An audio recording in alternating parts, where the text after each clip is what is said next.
Waalaikumsalam warahmatullahi wabarakatuh. Bismillahirrahmanirrahim. Alhamdulillahirabbil alamin. Segala puji bagi Allah, Tuhan yang Maha Esa. Pada hari ini kita bisa memulai kuliah ya. Kuliah tentang sistem pentanahan dan proteksi petir. Sudah siap semuanya ini?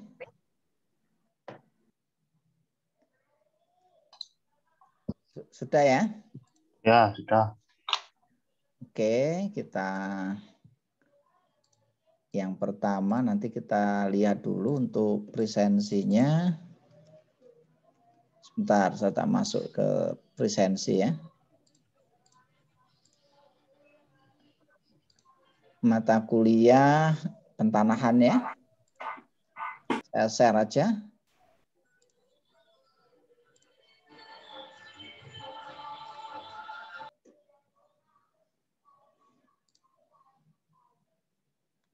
Ada berapa ini? Sekarang ada, kalau di silabus ada 41 ya. Mahasiswanya benar 41? Benar. Betul ya. Yang masuk sekarang berapa ini yang masuk? Baru 29, 28 ya. 27. Oke, ini tidak apa-apa. Nanti yang lain biar apa namanya? Lewat WhatsApp grup aja nanti absennya. Oke, yang pertama saya ingin ini dulu ya. Tahu tentang mahasiswanya dulu. Yang pertama Mas Panji, mana Mas Panji? Hadir, Pak. Mas Panji hadir. Mas Reza? Hadir, Pak. Dito Ardianto?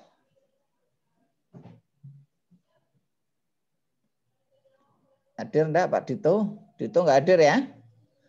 Aska? Saya Pak hadir. Hadir. Askal? Askal belum? Ya nanti enggak apa-apa, ini belum hadir. Raivaldo? Hadir, Pak. Muhammad Ali Akbar? Hadir, Pak. Alia Farhana? Hadir, Pak. Alvin? Hadir, Pak, saya. Yusron? Hadir, Pak.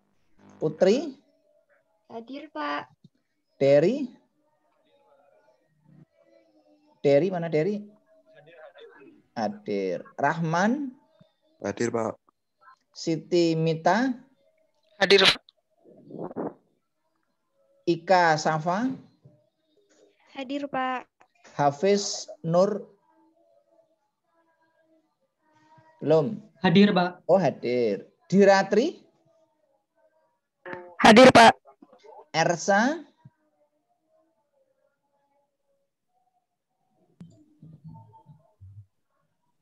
Nanda? Belum. Damas hadir ya? Hadir. Novan? Hadir, Pak. Jalu? Hadir, Pak. Bagas? Oke. Henry? Hadir, Pak. Aditya? Hadir, Pak. Leo Alfarizi? Hadir, Pak. Anggit? Hadir, Pak. Hadir. Terus Nugraha?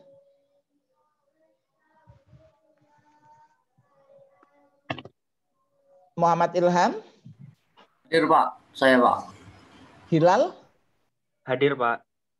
Zulpan? Belum. Ahmad Zidan? Belum. Yudhistira? Hadir, Pak. Prayoga? Hadir, Pak. Megatri? Hadir, Pak. Briva? Hadir, Pak. Taufik Nur? Vientino? Belum. Yanuar Reza? Belum juga. Muhammad Agustias? Belum. Muhammad Ihsan?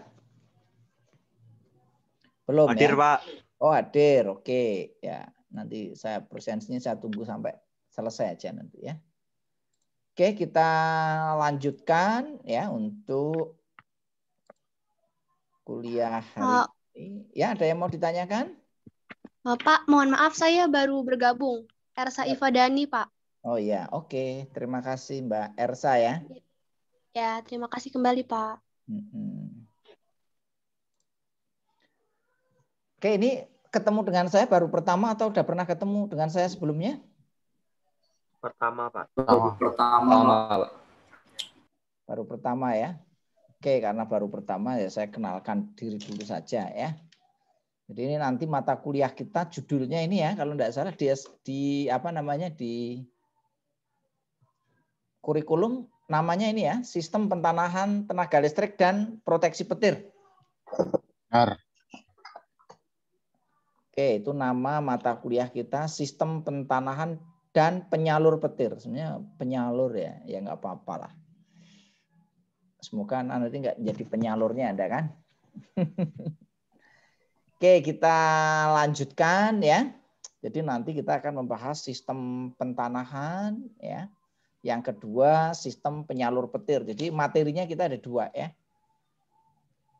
Saya kenalkan diri dulu aja ya. Ini nama saya tadi sudah saya tuliskan di sini. Ini nama saya ya.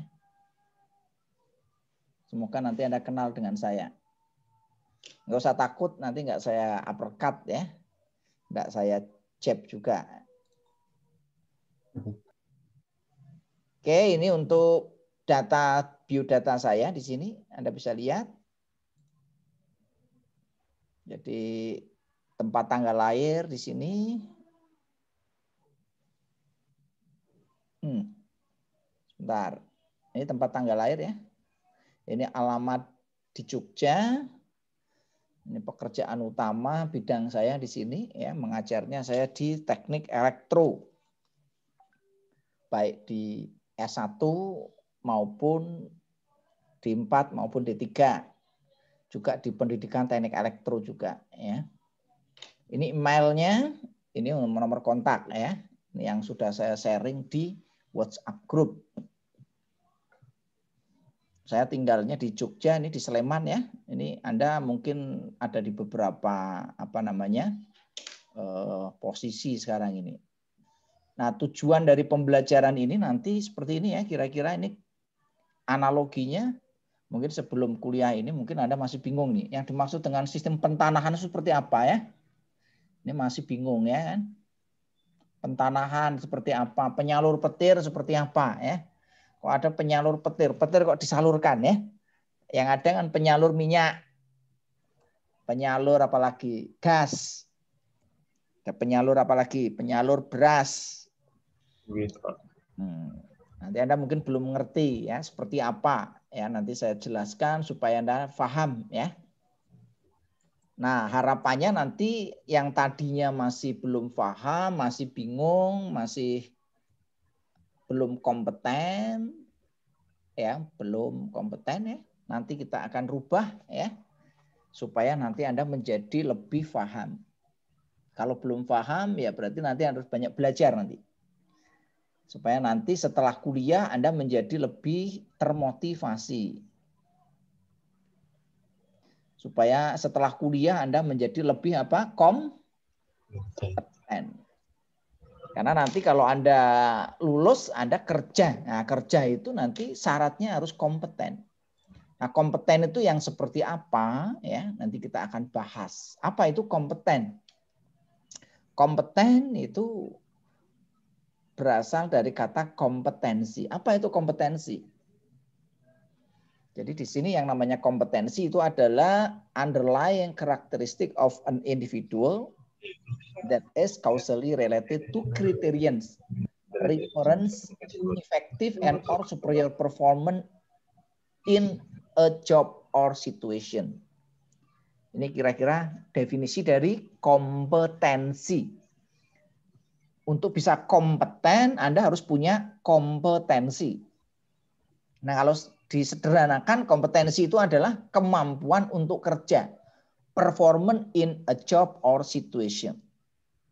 Jadi Anda harus perform ya, di dalam melakukan pekerjaan.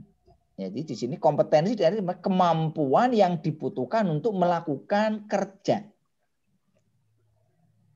Nah, landasannya apa untuk dikatakan kompeten? Itu landasannya adalah yang pertama Anda harus punya pengetahuan. Orang kalau mau kerja harus punya pengetahuan. Anda kalau lulus ini D3 atau D4 ini? What? D4. Ya. Ya. Nah, D4 itu Anda harus, kalau lulus D4 kerja Anda akan menjadi seorang apa? Teknisi. Teknisi itu ya hal-hal yang berkaitan dengan teknis. Biasanya pekerjaannya nanti ya instalasi, testing, commissioning, dan pemeliharaan. Itu kalau level pekerjaan teknis. Paham ya? Apa tadi pekerjaan Anda kalau lulus? Yang berkaitan dengan keelektroan ya, jangan yang lain. Kalau yang tidak berkaitan dengan keelektroan ya bisa menjadi apa saja. Bisa difahami ya? Jadi pekerjaan Anda itu levelnya teknis. Nah, level teknis itu apa aja tadi ya? Berkaitan dengan instalasi. Nah, kalau pentanahan ya berarti menginstalasi pentanahan. Sudah punya gambaran belum kira-kira? Ada yang dari SMK? Ada, yang Pak. dari SMK? Ya, ada ya. Nah, kalau yang dari SMK sudah paham ya instalasi pentanahan?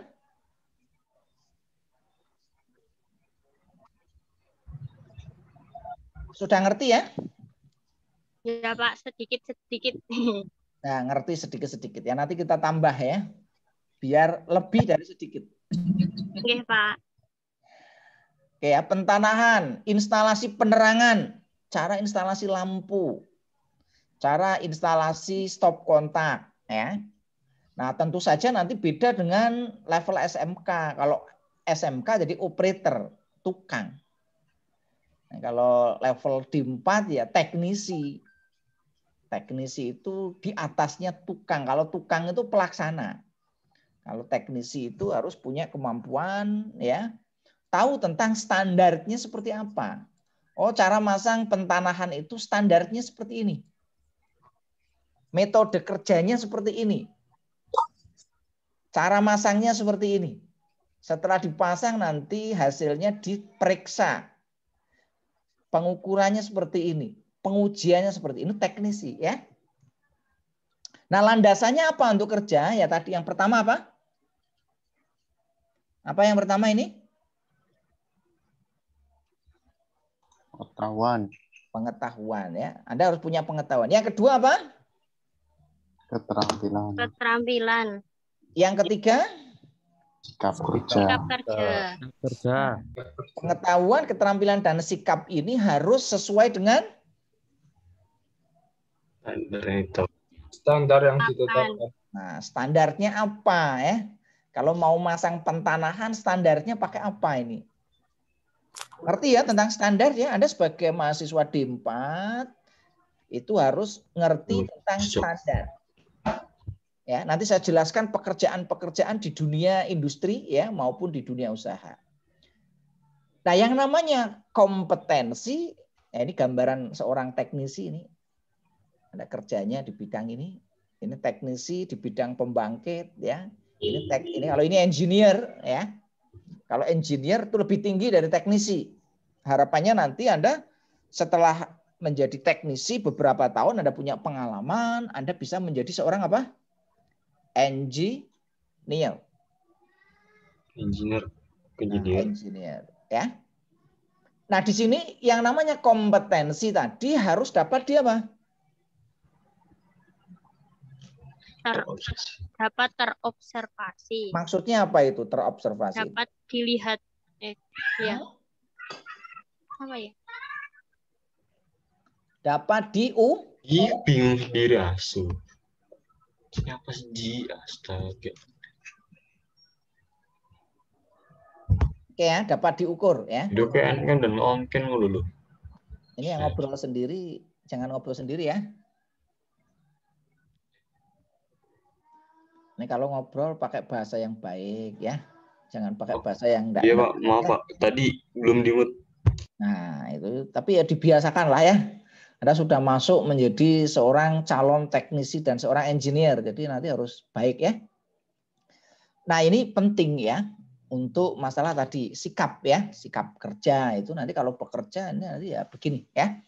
Nah, di sini yang namanya kompetensi itu harus terobservasi dengan baik. Ya, terobservasi dengan baik itu artinya apa? Diukur. Anda dikatakan nanti kalau udah lulus itu benar-benar kompeten atau tidak. Nah, nanti harus diukur ya. Kompeten itu seperti apa? Nah, menurut Bloom yang namanya kompeten itu ada minimal 3 aspek. Ya, minimal 3 aspek yang nanti akan digunakan untuk mengukur Anda itu jangan-jangan layak lulus urung lho. Kalau nanti Anda lulus itu Anda layak kerja di bidang elektrikal atau tidak. Anda pengen kerjanya di bidang elektrikal atau lainnya? Di bidang elektrikal, Pak. Bidang elektrikal ya.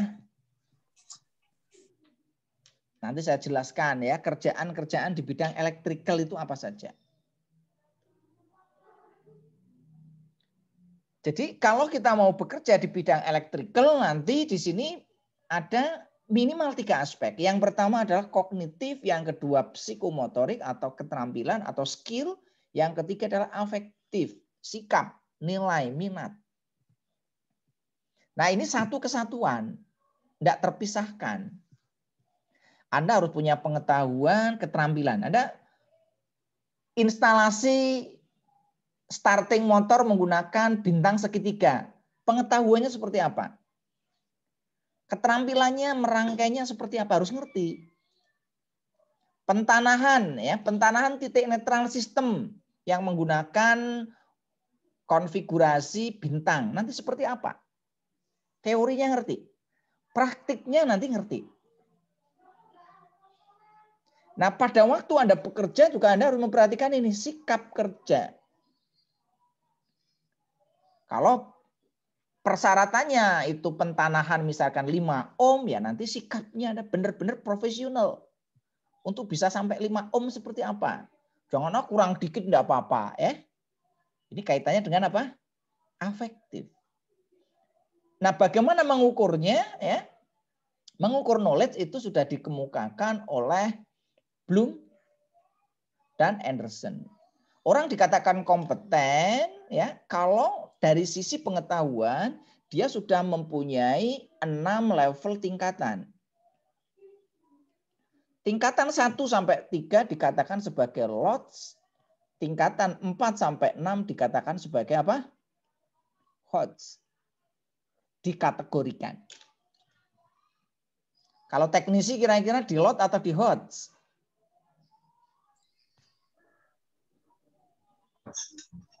Hah?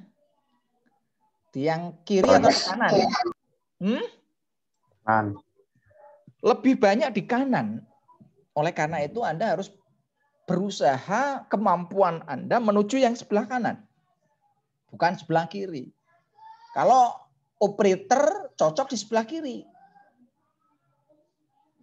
Yang pertama apa? How to know. How to know itu tahu. Hafalan. Jadi nanti kalau belajar jangan hafalan. Pentanahan adalah gini gitu ya. Sistem penyalur petir adalah komponen sistem penyalur petir adalah, nah ini dia hafalan. Bisa difahami sampai di sini? Bisa. Bisa, Pak. Ya, Pak. Anda jangan sampai belajar hanya berhenti di hafalan. Hafalan penting ya, tetapi tidak semuanya dihafal. Sehingga nanti Anda setelah hafal, Anda tingkatkan menjadi faham. How to understand. Oh, untuk pentanahan titik netral itu seperti ini. Tujuannya untuk apa, metodenya apa saja, standarnya apa saja yang dipakai, ya. Itu how to understand, faham. Kelebihan kalau pentanahan langsung seperti apa, pentanahan tidak langsung seperti apa.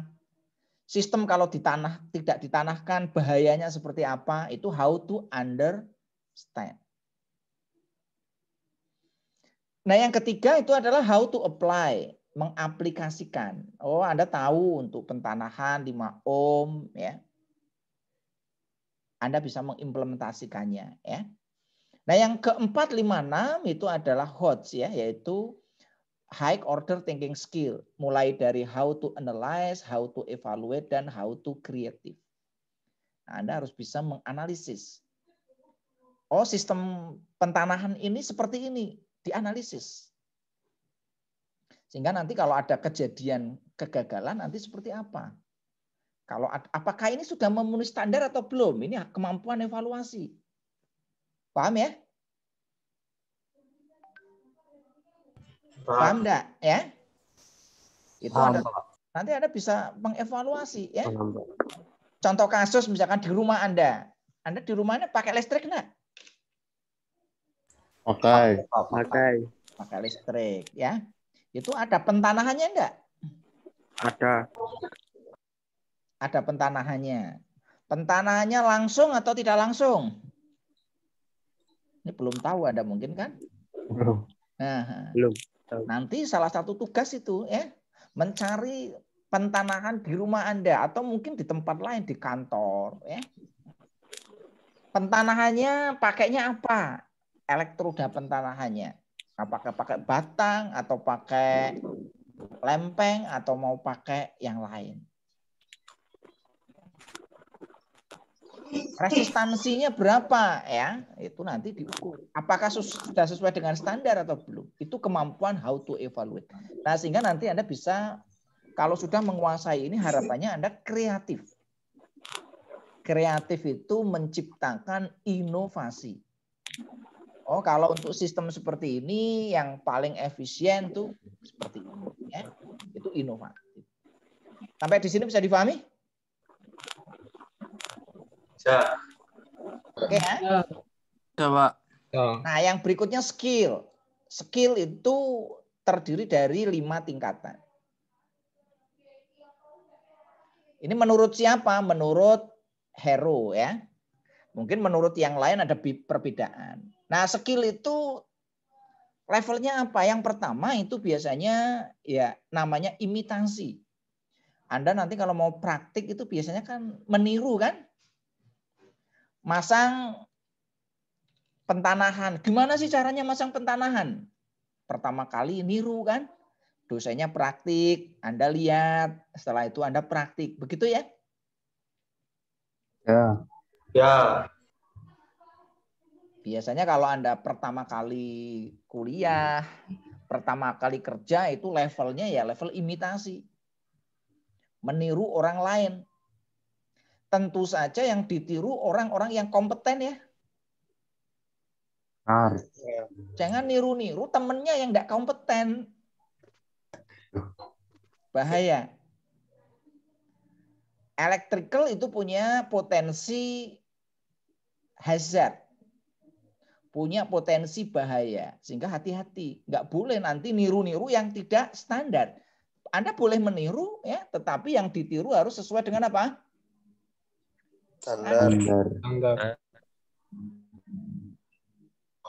Oh, cara masang pentanahan itu seperti apa ya? Niru aja ya, karena kita belum terampil kan? Cara masang bintang segitiga seperti apa? Cara masang stop kontak seperti apa? Nirunya dengan standar. Maka itu tugas Anda nanti adalah harus tahu tentang standar di bidang electrical. Tahu standar di bidang pentanahan, tahu standar di bidang penyalur petir.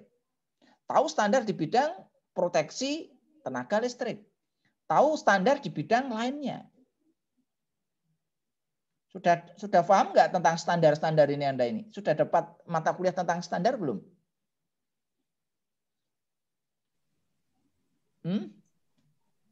Belum. Will. Belum. Belum, Pak. Puil salah satunya ya. Puil udah punya belum? Udah. Nah, itu salah satu. Kalau puil bukan standar ya.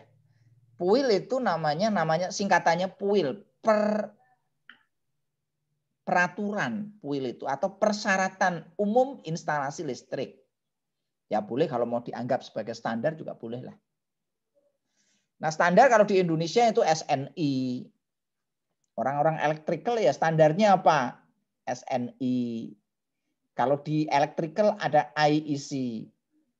Ya, ada ANSI. Ada NEMA. Ada VDA. Ya, ada IEEE. Ada NFCA. Dan lain-lain lah. Kalau saya tuliskan standar itu ada ratusan, bahkan mungkin ya ribuan standar.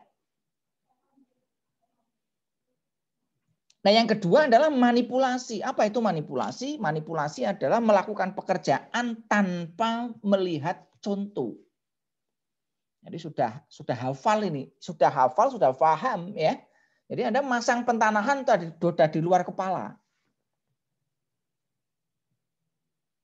Harapannya nanti Anda setelah kuliah ini udah di luar kepala ya. Masang pentanahan gimana? Ya udah, oh caranya seperti ini. Masang instalasi motor listrik ya, gimana caranya? Udah di luar kepala. Setelah kuliah. Jadi nanti Anda masuk kerja itu sudah link and match. Di tempat kerja suruh kayak gini, oh pinter banget ini. Lulusan mana tuh? UNJ. Ya kan? Tapi kalau Anda masih pada tahap 1 ya, imitasi gitu kan. Nanti ditanya, suruh masang motor bintang segitiga kok masih lihat buku nih kan. Ini lulusan mana nih? Yang malu nanti Pak Ali ini kan. Nah, dulu nggak diajari apa? Suruh masang pentanahan tidak sesuai dengan standar ini. Maka yang kena, yang ngajar siapa ini? Ya kan? Pak Ali yang ngajar. Sehingga nanti Anda membawa ini ya, jangan sampai nanti Anda tidak kompeten ya. Ini penting sekali. Yang berikutnya presisi. Selain Anda itu tanpa contoh, Anda harus lancar dan tepat. Anda sudah sampai pada tahap 2 tanpa melihat contoh, tapi waktunya lama. Masang pentanahan seminggu belum jadi coba. Masang penyalur petir 2 minggu. Nah, ini tanya ini nih. Ya kan? Oleh karena itu harus presisi. Nah, yang berikutnya adalah selain presisi, akurat dan cepat. Ini akurat, hasilnya akurat. Nah, harapannya nanti Anda bisa spontan dan otomatis. Ini udah level tinggi ya. Kalau sudah pengalaman lama, Anda suruh apa itu cepat, udah spontan. Jadi Anda lihat aja ini udah langsung ketemu. Wah, ini nggak memenuhi standar ini. Ini pentanahannya nggak sesuai dengan standar. Kalau nggak standar, ini kalau ada gangguan, maka peralatan proteksi nggak akan kerja. Itu udah otomatis. Tapi ya untuk sampai ke level sana ya butuh jam terbang. Bisa dipahami ya maksud saya ya? Ya, Pak. Bisa, Pak. Oke, yang berikutnya adalah tentang attitude atau sikap. Nah, ini penting ya. Attitude itu menjadi bagian yang sangat penting ya. Kalau knowledge dan skill itu ada sekolahnya, Mas. Ada apanya? Sekolah lah. Ya, Anda itu kalau misalkan nggak bisa instalasi listrik, ya kan? Nggak bisa instalasi listrik penerangan, datang ke UNJ jadi pinter. Ya kan? Ya. Anda nggak bisa masang pentanahan, datang ke UNJ, ketemu dengan Pak Ali, ketemu dengan Pak Artoyo, jadi pinter kan? Iya, Pak. Anda kurang lancar, latihan tiap hari gitu kan, jadi cepat. Tapi kalau yang namanya sikap, ya ini nggak ada sekolahnya, Mas. Paham ya maksud saya? Ini yang paling sulit. Gimana kita mendidik mahasiswa agar mempunyai sikap kerja yang baik. Nah, ini tantangan ya. Kampus UNJ itu salah satu slogannya adalah leading in character education. Nah, bagaimana supaya bisa membuat mahasiswa dan lulusan itu tadi ya mempunyai sikap yang baik. Caranya dengan membiasakan. Nah, itu Anda harus membiasakan yang baik. Kalau ketemu ya ucap salam, ya kan? Selamat pagi. Kalau mau komunikasi ya mohon maaf, bahasanya yang baik. Nah, ini penting ya. Disiplin, rajin, teliti. Ya, jangan sampai nanti Anda kalau praktik gerusa-gerusu, masang instalasi pentanan gerusa-gerusu, sistem proteksi petir gerusa-gerusu, nanti kalau petirnya nyamber gimana? Nggak jadi mengamankan, malah justru hancur. Nah, ini masalah. Bisa dipahami ya? Bisa, Pak. Nah, Bisa, Pak. menurut Krathwohl itu yang namanya sikap itu ya pertama menerima. Ini biasanya kalau orang baru belajar, baru masuk kerja itu ya nerima. Disuruh apapun terima kan? Seperti Anda dulu waktu pertama kali masuk di ospek enggak? Iya, Pak. Di ospek disuruh macam-macam itu kan terima toh? Terima Pak, tapi dalam hati nggak terima. Nah, itu berarti belum berhasil tuh yang ospek tuh ya. Memang sulit. Memang yang kaitannya dengan sikap kerja itu susah. Anda mungkin kalau di kampus praktik harus pakai wear pack, harus pakai peralatan safety, itu susah. Biar mahasiswa itu nerima. Ya itu sebagai konsekuensi dari pekerjaan. Kalau Anda nanti kerja ya Anda harus nerima. Anda ditempatkan di bidang proteksi petir gitu kan, misalkan. Ya proteksi petir kan mesti naik ke atap kan, ke tingkat yang tinggi kan. Proteksi petir harus lebih tinggi dari bangunan. Kalau proteksi petirnya untuk instalasi jaringan transmisi, Anda harus naik ke tower yang paling tinggi. Siap enggak kira-kira? Menerima enggak kalau pekerjaannya seperti itu? Siap. Kalau proteksinya bangunan gedung, ya Anda harus naik ke bangunan yang paling tinggi. Kalau pakai tower, Anda sudah pernah lihat belum yang tower untuk proteksi petir itu yang pakai tower modelnya? Sekarang kan lebih banyak yang pakainya radius kan? Teknologi proteksi petir zaman dulu kan masih pakai konvensional. Kalau konvensional itu kan di atas atap itu ya. Nanti saya jelaskan di materi proteksi petir. Kalau yang teknologi sekarang kan pakainya kan elektrostatik.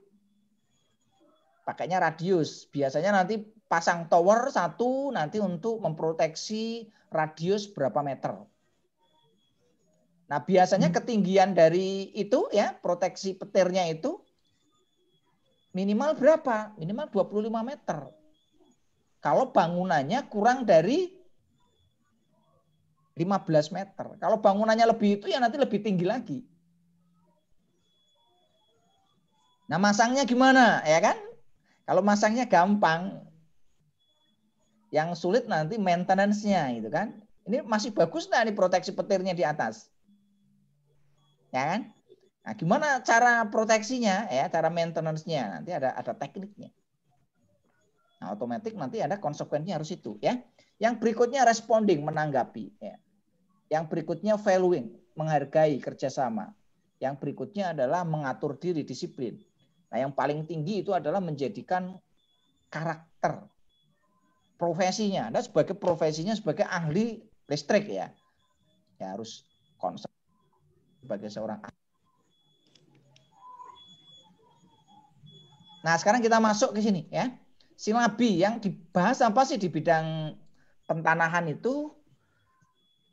Nanti akan kita bahas materi yang pertama itu tentang pengenalan sistem tenaga listrik sebagai dasar ya.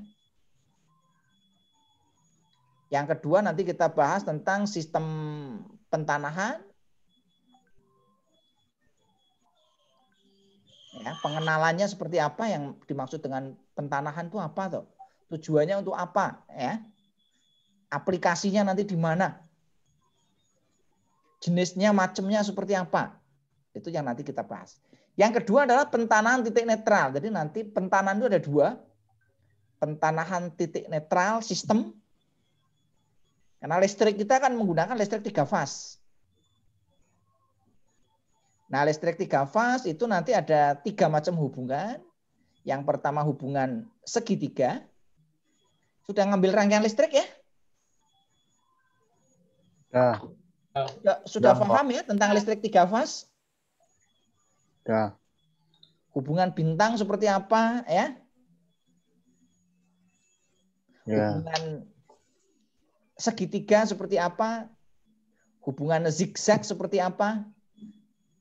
Kalau bintang tegangannya seperti apa, arusnya seperti apa? Kalau segitiga tegangannya seperti apa, arusnya seperti apa? Paham ya? Pemakaiannya di mana? Bintang, segitiga, zigzag. Ngerti kan? Kalau trafo ada vektor grup di 5 itu bisa merangkainya bisa ya? Ngerti nggak? Vektor grup trafo. Belum, Pak. Kurang paham. Waduh, ini belum paham. Lah, sudah dapat mata kuliah mesin listrik tuh? Atau belum? Ini semester berapa ini? Semester 4, Pak. Semester 4. Belum dapat mata kuliah mesin listrik? Sudah dapat, Pak. Lah sudah dapat tuh? Trafo udah dapat tuh? Trafo udah. Sudah. Lah di trafo itu kan ada vektor grup. Kalau nggak ngerti vektor grup bahaya nih kan? Nah, nanti kalau vektor grup di 5 masangnya seperti apa, Anda salah ya, bahaya. Ya harus dikuasai ya. Jadi mata kuliah di teknik elektro, terutama di D4, itu mata kuliah satu dengan yang lainnya itu saling berkaitan. Karena di nameplate trafo itu ada vektor grup. Nameplate ngerti ya, nameplate ya? Tahu, Pak. Nah, itu nantilah nggak apa-apa itu. Nanti kalau enggak ya bisa dipelajari lagi mata kuliah mesin listrik, khususnya mata kuliah pokok bahasan trafo. Atau nanti bisa lihat di video pembelajaran saya beberapa karena saya juga ngajar mesin listrik ya. Nanti ada mata video tentang trafo. Yang paling penting di trafo ya Anda harus bisa membaca nameplate. Nameplate-nya itu ngerti trafo ya. Kalau bicara mesin listrik itu yang paling penting Anda harus baca nameplate dulu yang pokok kompetensi pertama kali. Kalau nggak bisa baca nameplate ya nggak usah jadi teknisi. Ya, penting ini. Nah, di sini nanti yang akan kita bahas adalah pengenalan pentanahan titik netral. Karena pentanahan itu ada 2, pentanahan titik netral. Nah, titik netral itu nanti tadi sudah saya sebutkan, listrik yang dipakai di Indonesia kebanyakan listrik AC ya. AC-nya AC 3 fase. Paham ya? Nah, listrik AC 3 fase nanti ada 3 macam hubungan. Apa aja? Bintang, segitiga. Terus satunya? Zigzag. Zigzag. Bisa. Ngerti ya? Merangkai hubungan segitiga bisa?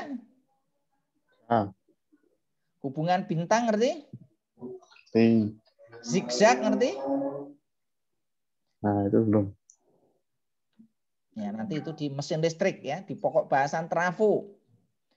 Kalau yang bintang dan segitiga itu terdiri dari 3 belitan, maka bisa dirangkai menjadi bintang atau segitiga. Kalau zigzag minimal butuh 6. 6 belitan karena untuk membuat zigzag ya. Aplikasinya di mana? Bintang itu dipakai di mana? Segitiga dipakai di mana? Zigzag dipakai di mana? Ini harus tahu. Knowledge-nya harus tahu ya. Jangan nanti lulusan UNJ nggak ngerti nih. Waduh, repot nih nanti. Ya. Paham ya? Oke, nanti ini pengenalan dulu. Yang berikutnya adalah pentanahan peralatan. Jadi kalau tadi pentanahan titik netral sistem, nanti jenisnya ada berapa? Ada IT, ada TT, ada TN. TN nanti ada TNC, ada TNS, ada TNCS, dan lain sebagainya. Masing-masing punya kelebihan dan kelemahan. Yang berikutnya adalah peran pentanahan pada sistem proteksi. Nah, kalau kita bicara pentanahan, ya kita nanti bicara tentang sistem proteksi. Kaitannya. Karena nanti untuk mengatasi adanya gangguan. Yang namanya sistem tenaga listrik tidak lepas dari gangguan. Anda sudah ngambil mata kuliah proteksi belum? Ya. Sudah? Nanti.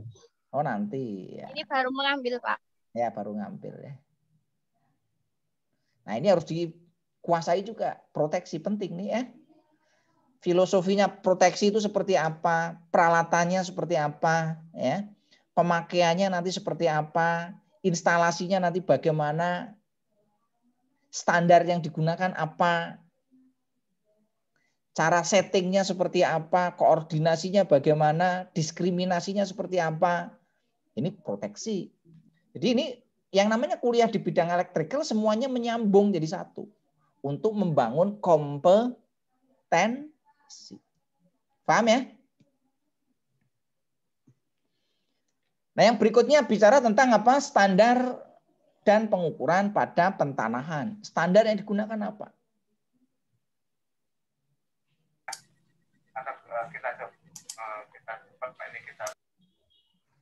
Yang berikutnya kita bahas ya, ini pentanahan asumsinya selesai ya. Sebenarnya ada banyak nih yang saya tuliskan yang garis besarnya aja. Nanti di pentanahan titik netral ada beberapa metode yang kita gunakan.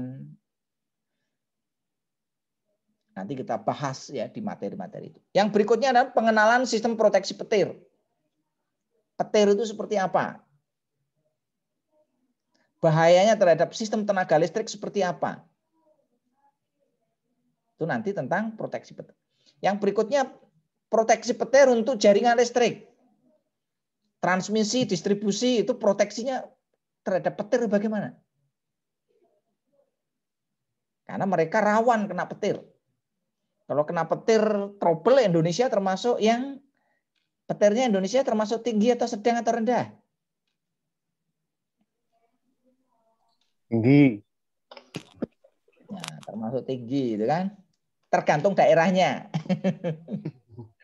Kalau yang daerahnya tertentu itu tinggi, kalau daerah tertentu itu rendah. Ada yang tinggi, ada yang rendah. Karena di Indonesia kan dulu ada yang petirnya sudah dijinakkan sama Ki Ageng Selo ya. Aduh. Mantap tuh. Mantap itu kan. Jadi petirnya katanya sudah ditangkap. Jadi daerah situ frekuensi tersambar petirnya rendah. Tapi kan itu mitos ya. Apakah benar atau tidak ya. Yang penting kita sebagai seorang ahli di bidang electrical, kalau ada jaringan listrik ya kita proteksi. Agar kalau kena petir, jaringan listriknya tidak rusak. Kalau ada bangunan ya kita proteksi. Ada kalau kena petir ya bangunan itu tidak terbakar. Paham ya? Masalah dia mitos tadi itu ya itu urusan mitos. Daerah sini aman Pak dari petir ya kan? Nah, nanti ada perhitungannya. Nanti saya jelaskan perhitungan apakah suatu bangunan itu perlu atau tidak proteksi petir. Anda patokannya jangan tadi mitos ya. Orang elektrikal patokannya adalah apa tadi? Standar. Teori. Ya, hukum dan lain sebagainya. Yang berikutnya proteksi bangunan. Yang berikutnya nanti proteksi petir internal. Jadi ada eksternal, ada internal. Internal biasanya untuk memproteksi dari peralatan-peralatan elektronika. Pernah Anda, TV Anda rusak kena petir? Pernah nggak? Alhamdulillah belum, Pak. Alhamdulillah belum. Pernah, Pak. Wah, ada yang pernah kan? Kenapa kok bisa TV kan di dalam, kok kena petir? Dari antena itu kan sih, Pak. Ya, namanya petir itu merambat. Jadi petir itu nanti ada yang langsung, ada yang tak langsung. Yang tak langsung ini yang merambat. Merambat melalui apa? Melalui konduktor yang terhubung ke peralatan kita. TV, telepon, komputer, ya, printer. Kalau di kantor-kantor itu ya modem. Kalau kena petir, petirnya yang ngerambat, ya mungkin yang kena bukan jaringan kita, yang kena mungkin PLN. Karena kita terhubung di PLN, nyamber merambat melalui penghantar, Di tempat kita masuk ke stop kontak, masuk ke peralatan kita rusak. Nah, sehingga nanti harus diproteksi. Dan lain sebagainya, ini ada banyak nanti ini. Yang ini saya tuliskan yang garis besarnya aja. Ada yang mau ditanyakan untuk silabus?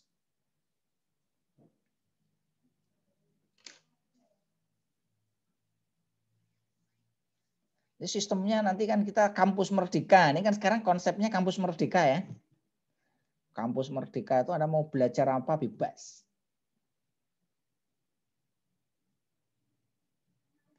Jadi silakan Anda mau belajarnya model seperti apa bebas ya. Seperti apa silakan. Nah, kalau kita bahas ruang lingkup pekerjaan di bidang listrik ya. Tadi kalau kita bicara ruang lingkup pekerjaan di bidang listrik, Anda sebagai calon lulusan D4 teknik elektro, D4 itu fokusnya ke listrik ya. Maka di sini lingkup pekerjaan Anda itu ada ya kan? Ada di bidang pembangkit ya, yang pertama, yang kedua ada di bidang transmisi dan distribusi, yang ketiga itu ada di bidang pemakaian. Nah, jenis pekerjaannya apa? Pekerjaannya itu yang pertama adalah perencana. Perencana ini kelasnya ahli atau apa? NG. Anda bisa masuk ke sana asal Anda punya pengalaman. Lulus, bisa nggak lulus langsung jadi ahli? Belum bisa. Lulus, Anda harus kerja dulu ya sebagai teknisi, ikut membantu engineer dalam melaksanakan pekerjaan-pekerjaan di bidang electrical. Kalau sudah punya pengalaman, nanti Anda bisa menjadi seorang ahli. Ini ada yang minta izin, enggak apa-apa ya. Kalau mau ke izin enggak masalah ya. Yang berikutnya adalah apa? Pekerjaan, ya tadi perencanaan, yang kedua adalah pemasangan atau instalasi. Nah, ini level pekerjaan teknis. Teknisi itu ya kerjanya ya masang. Ahli merencanakan, ya pembangkit yang direncanakan seperti ini, itu yang rencanakan pembangkit. Yang masang siapa? Ya teknisi. Dibantu oleh apa? Tukang, operator. Paham ya? Nah, untuk melaksanakan pekerjaan Anda harus tahu tentang standar. Baik di bidang pembangkit ya, bidang transmisi, distribusi maupun di pemakaian. Ini lingkup pekerjaan di bidang teknik listrik ya. Yang berikutnya pekerjaannya apa? Memelihara, maintenance.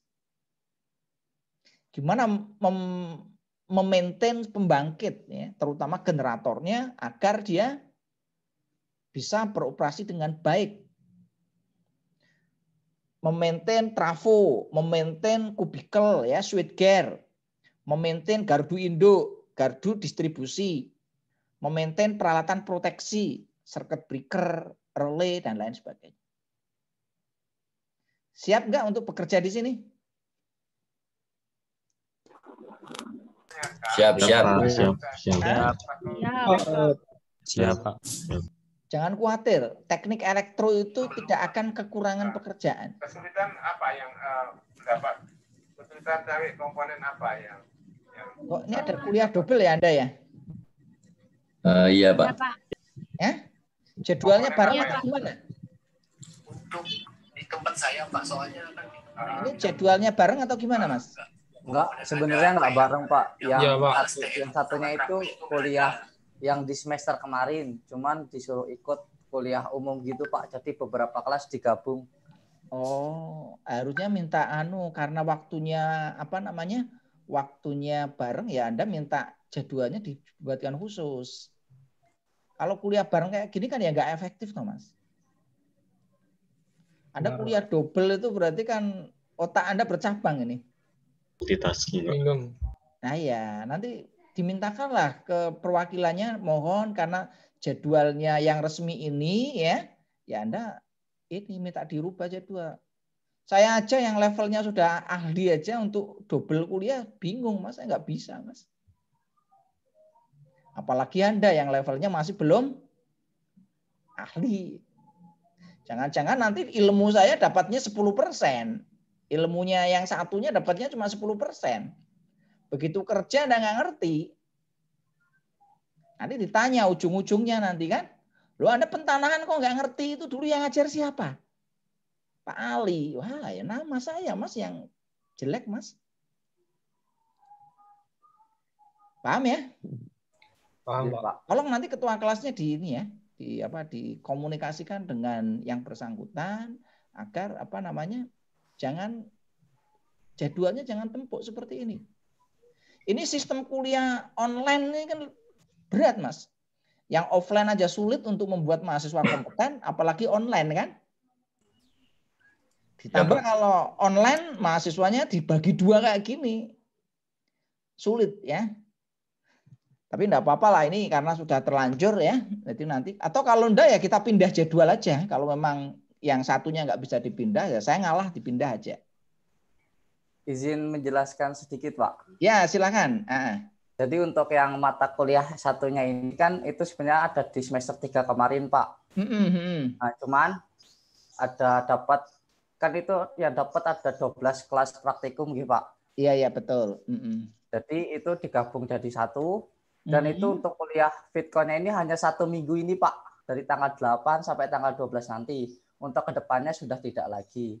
Seperti itu Pak. Jadi kita disuruh ikut dulu di minggu awal ini.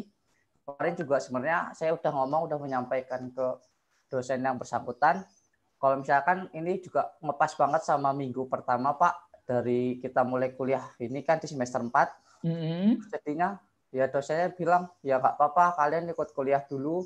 Yang jadwal resmi nanti baru ke sini. Yang penting nanti yang kuliah satunya itu ada hasil recordnya yang bisa dilihat lagi oleh teman-teman mahasiswa yang tidak bisa mengikuti kuliah tersebut Pak. Seperti itu.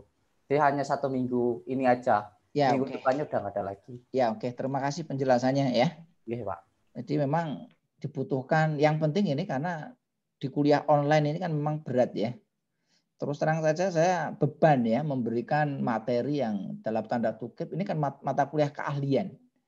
Agak berat ya lewat online itu karena ini baru pertama ya. Sehingga memang ini saya harus lebih giat, materinya harus nyusun lebih siap ya dibandingkan kalau ngajar lewat offline. Kalau offline itu kan relatif lebih mudah. Walaupun ya sama-sama beratnya. Membuat orang kompeten itu pekerjaan paling berat. Ya. Lebih mudah kalau bagi saya pekerjaan teknis.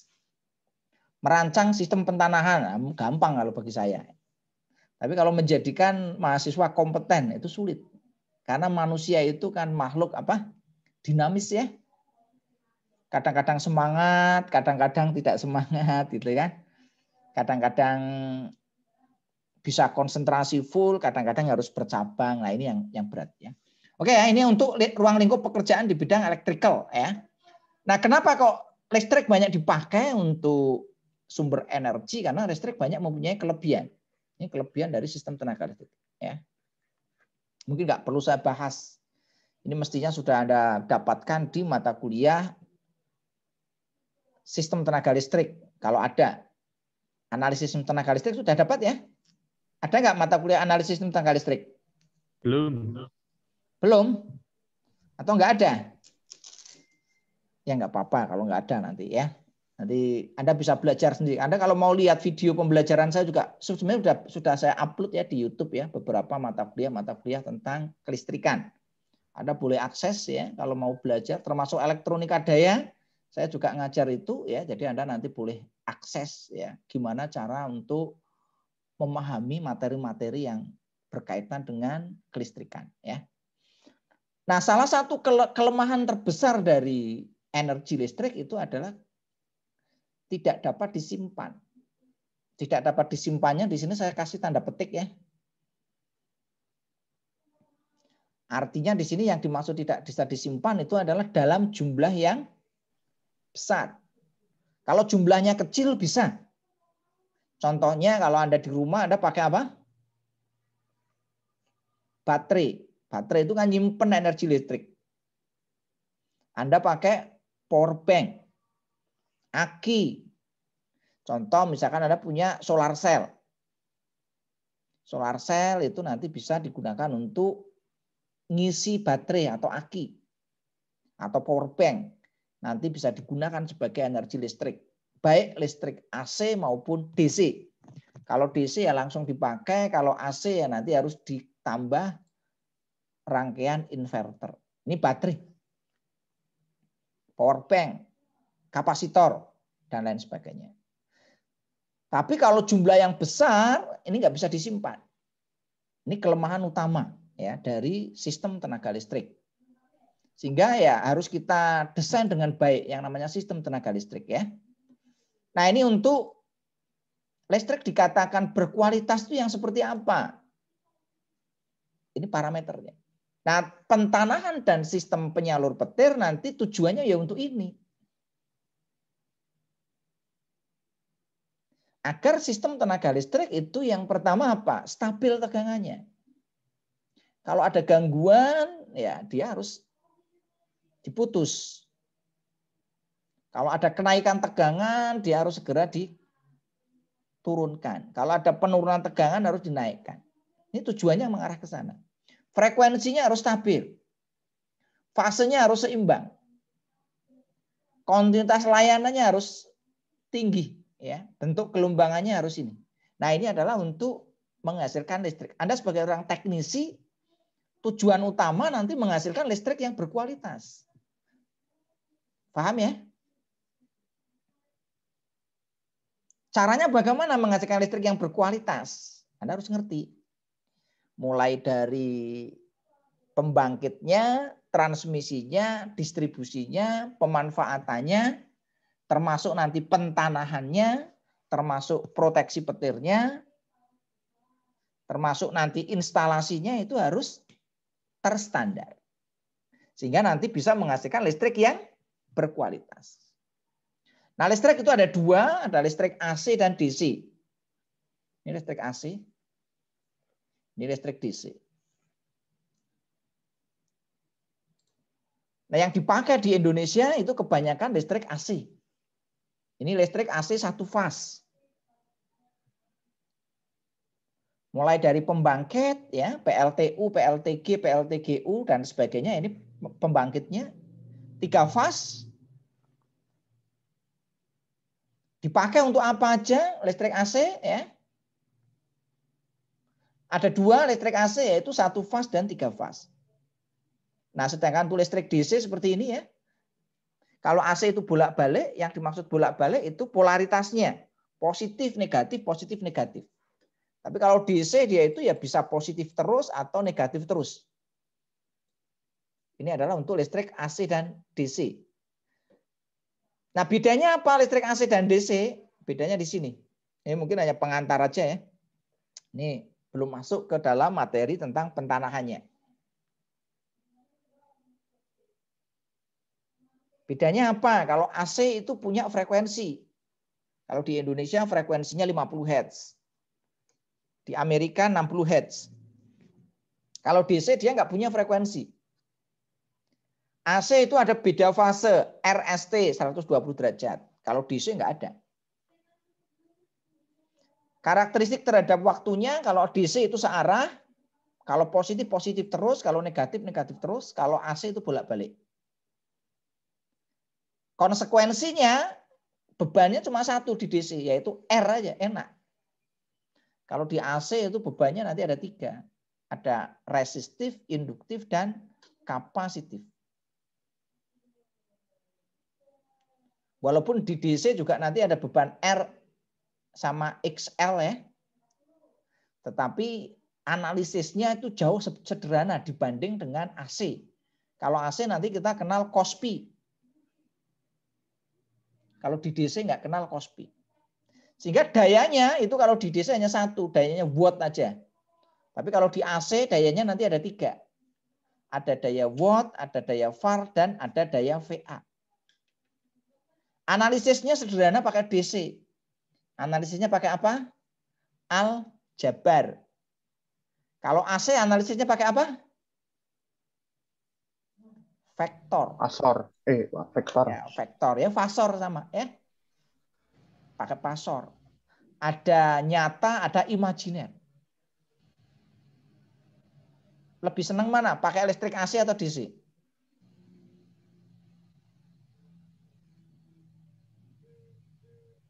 DC. Nah, kenapa Indonesia pakainya AC? Lebih murah. Ya, pertimbangan utamanya adalah yang pertama tadi adalah cost, biaya. Yang kedua apa? Yang kedua untuk listrik yang besar ya, itu kalau listrik kecil sebenarnya mungkin AC dengan DC nggak begitu berbeda jauh masalah cost-nya ya.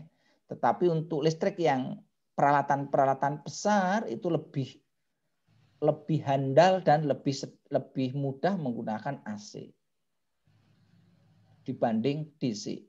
Contoh misalkan untuk motor ukuran besar. Nah, motor ukuran besar ya repot. Pakai motor DC repot. Kebanyakan nanti pakai motor AC ya. Nah, ini untuk listrik yang di Indonesia ada yang 1 fase, ada yang 3 fase. Nah, 1 fase sebenarnya ya dihasilkan dari listrik 3 fase. Ini saya kira sudah paham ya tentang listrik AC 1 dan 3 fase. Bedanya apa?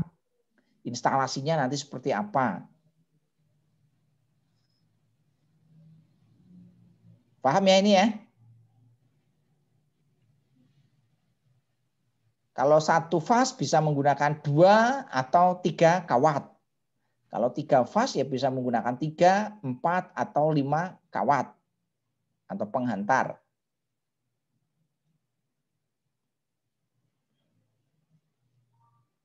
Nah, yang berikutnya yang perlu Anda pahami ya, ini adalah tentang besaran-besaran ya yang Anda perlu pahami orang elektrikal ya.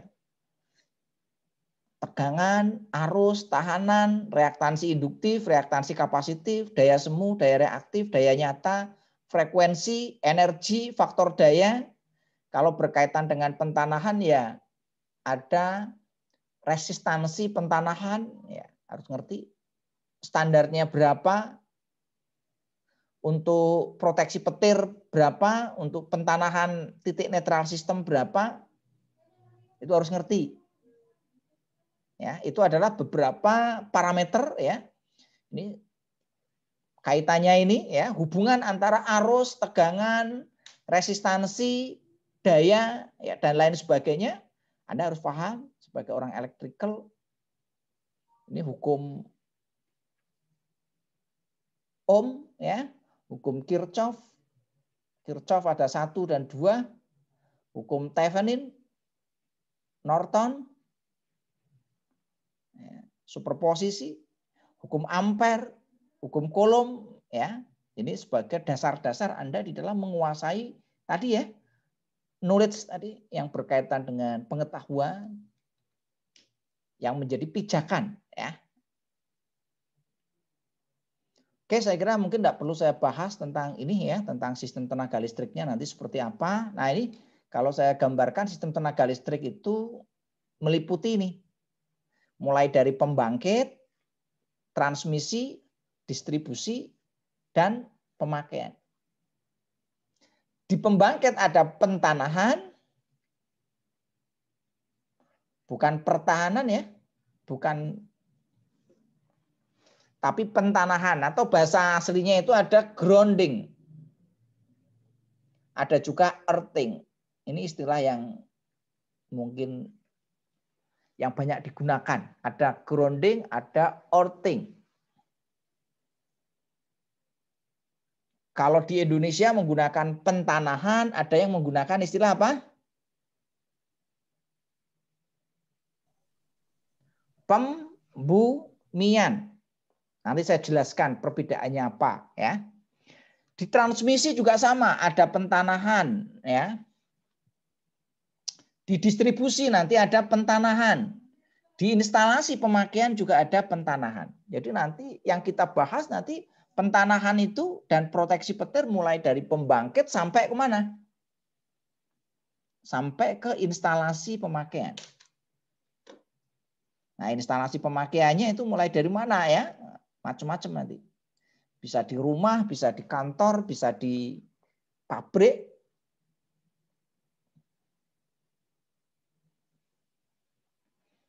Nah, ini gambarannya ya. Ini pembangkit.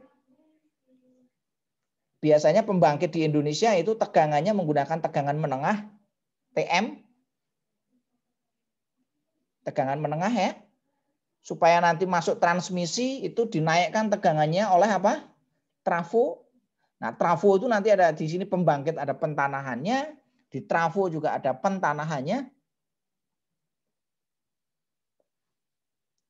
Nanti masuk ke jaringan transmisi, tegangannya kalau di Indonesia itu pakai SUTT dan SUTET.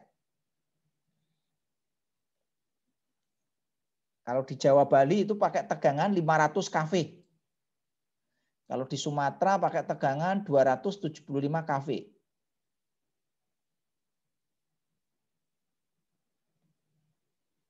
Dari 500 kV nanti diturunkan ya di gardu induk jadi 150 kV. Kalau di Jogja itu ada 5 gardu induk, ada di mana saja? Ada yang tahu nggak kira-kira? Gardu induk di Jogja ada berapa? Kalau dari utara, kita lihat utara itu ada di mana itu? Gardu induk utara itu ada di Jalan Kaliurang. Yang kedua, yang dekat dengan kampus kita ada di mana? Ada di Jalan Kejayan, ya. Yang berikutnya yang dekat dengan Bantul, Jalan Parangtritis ada di Druwo. Ya, saya nggak tahu nama lokasinya tapi dekat kampus apa? Isi. Yang kota dekat dengan daerah mana itu? Wiro Brajan, ya. Terus yang dekat dengan Kulon Progo ada di Atas Gelaga, dekat Gelaga. ya, Gelaga ada ya, yang dekat sana nanti ada di Sedayu ya. Nah, itu beberapa gardu induk. Gardu induk tegangannya itu menurunkan dari tegangan 500 kV menjadi 150 kV nanti dipakai untuk industri besar. Kalau di Jogja yang pakai 150 kV ya yang industri-industri kelas besar. Mungkin ada enggak? Saya kurang tahu. Mungkin sekelas yang besar-besar di Jogja itu ya seperti Madukismo. Terus yang ada di Sari Husada itu cukup besar. Tapi saya nggak ngerti pakainya pembangkit sendiri atau pakai PLN 150 kV itu. Dari 150 kV nanti diturunkan menjadi 20 kV. Ini digunakan untuk instansi, hotel, rumah sakit, kampus, UNY. Nah, UNY itu pakai 20 kV. Udah ngerti kan yang 20 kV-nya UNY? Ada di mana ngerti nggak? Yang di FT. Dari tegangan 20 kV nanti masuk ke trafo ya. Masuk ke trafo, masuk kubikel tegangan menengah ya. Ya, nanti masuk ke ATS, automatic transfer switch dan lain sebagainya. Nanti masuk ke tegangan rendah diturunkan. Yang nanti digunakan untuk beban-beban baik 3 fase maupun 1 fase. Nah, ini gambarannya ya. Ini gambarannya ruang lingkupnya di bidang electrical. Jadi nanti Anda sebagai calon teknisi ya, dan juga calon engineer nanti Anda harus tahu tentang permasalahan di bidang electrical ya, terutama di listrik ya. Oke, ini gambarannya tadi ya. Ini pusat pembangkit ke transmisi, gardu induk, saluran transmisi lagi ya. Oke ya, ini standar-standarnya yang ada di sistem tenaga listrik ya. Ini standar tegangan yang digunakan di PLN, di PUIL, di Amerika. Ya, kalau kita realnya di lapangan ya kita menggunakan PLN. Karena yang ngurusi listrik di Indonesia itu PLN. Standarnya kita menggunakan standar PLN, SPLN. Kita juga menggunakan PUIL. Nah, PUIL itu sebenarnya dia mengadopsi dari IEC. IEC itu Eropa. Kenapa kita pakai IEC ya? Karena kita dulu dijajah Belanda. Seandainya kita dijajah Jepang lama, mungkin nanti kita pakainya GIS. Jepang pakainya GIS. Kalau kita dijajah Inggris, kita pakainya BS, British Standard. Kalau kita dijajah Jerman, ya pakainya DIN, DIN. Karena kita dijajah Belanda, Belanda lebih prefer menggunakan Eropa. Eropa itu IEC. Oke ya, untuk sistem tenaga listrik saya kira ini Anda yang kompetensi yang harus dikuasai itu adalah nanti Anda harus tahu tentang pemodelan dan juga tahu tentang single line diagram. Anda harus tahu simbol-simbolnya, nanti bagaimana merancang suatu sistem tenaga listrik dengan menggunakan single line diagram ya. Oke, saya kira itu ya mungkin yang dapat saya sampaikan. Mungkin minggu depan kita lanjutkan untuk materi pentanahan ya. Ini kaitannya nanti dengan dasar hukum dan lain sebagainya ya. Nanti saya jelaskan. Nah, minggu depan nanti kita lanjutkan untuk sistem pentanahan mulai dari awal ya sampai nanti yang paling akhir. Oke, ada pertanyaan sampai di sini? Silakan kalau ada yang mau ditanyakan. Untuk yang belum presensi tadi, Pak. Ya di WA aja nanti dikonfirmasi. Ya. Baik, Pak. Terima kasih. Oke. Karena ini pertemuan pertama, kalau terlalu banyak nanti agak kurang baik ya. Malah jadi nanti tambah bingung terlalu banyak. Sehingga ini saya kasih gambaran-gambarannya dulu aja supaya nanti Anda punya gambaran pekerjaan di bidang electrical ya. Terutama nanti Anda sebagai mahasiswa ya, calon teknisi dan calon engineer. Oke, untuk yang sudah hadir di ini ada 41 ya. Tadi berdasarkan ini ada 41, berarti semua hadir ya? Oke ya, semua hadir. Ini ada 41 yang hadir ya. Nah, ke depan UNY itu kan hanya membatasi 4 kali pertemuan selama 1 semester. Jadi nanti untuk Zoom-nya ya, kalau saya enggak masalah, kalau Anda pengen kuliah online ya saya siap ya. Kalau enggak ya nanti akan saya upload materi-materi ya lewat YouTube ya, materi pembelajarannya. Terus yang untuk materi-materi nanti saya upload di Bismart ya, Bismart. Oke, saya kira itu. Terakhir kalau ada pertanyaan silakan. Belum? Kalau tidak ada, belum ada, Pak. Ya, oke. Kalau tidak ada atau belum ada, saya akhiri untuk pertemuan pada hari ini ya. Semoga apa yang saya sampaikan itu ada manfaatnya. Apabila ada kurang dan salahnya saya minta maaf ya. Astagfirullahaladzim. Akhirul kalam wa wahul mu'afiq ila aqwamit thoriq. Assalamualaikum warahmatullahi wabarakatuh. Waalaikumsalam warahmatullahi wabarakatuh. Terima kasih, Pak. Terima kasih.